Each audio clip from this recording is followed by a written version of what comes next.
dust of the Township street settled on Thabo's worn-out shoes. He kicked a loose stone, the sound small against the vibrant noise of the afternoon. He carried the weight of the day home, a weight that felt too heavy for his small shoulders.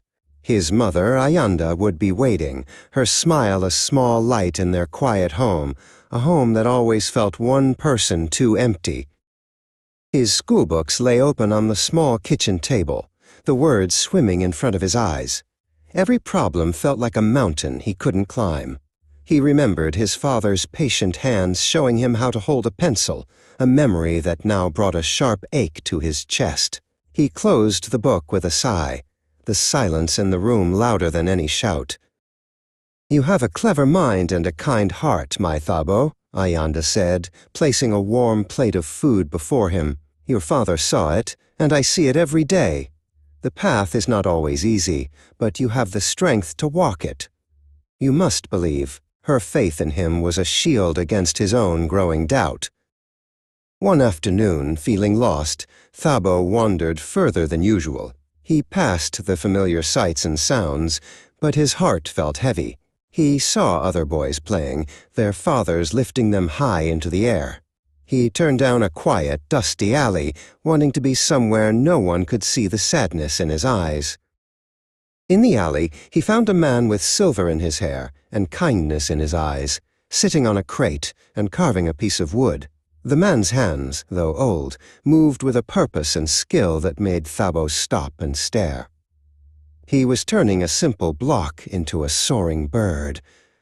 "Hello, young man," the man said, his voice calm and steady. "I am Moses." Thabo didn't say much at first, but he came back the next day, and the day after that. He watched Moses work, listening to his stories. Moses spoke of trees that take years to grow strong, and of rivers that carve new paths through stone. He didn't offer easy answers, but he offered his time and his quiet company. One day, Moses held out a small, smooth piece of wood and a simple carving knife.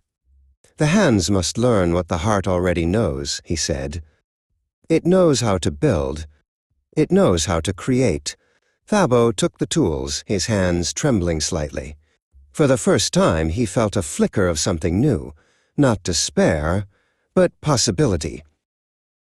The work was slow and difficult. He got splinters. His first few attempts looked more like lumpy rocks than animals. But Moses was always there, showing him how to follow the grain, how to be patient, how to turn a mistake into a new shape. Thabo wasn't just carving wood. He was carving out a new feeling inside himself. He ran home one evening, his creation clutched in his hand. It was a small, slightly wobbly boat, but it was his. "Mama, look," he said, his voice filled with a pride his mother hadn't heard in years. Ayanda took the small boat, her heart swelling. She saw more than just wood. She saw the hope returning to her son's eyes. Sitting with Moses in the golden light of the setting sun, Thabo no longer felt so lost.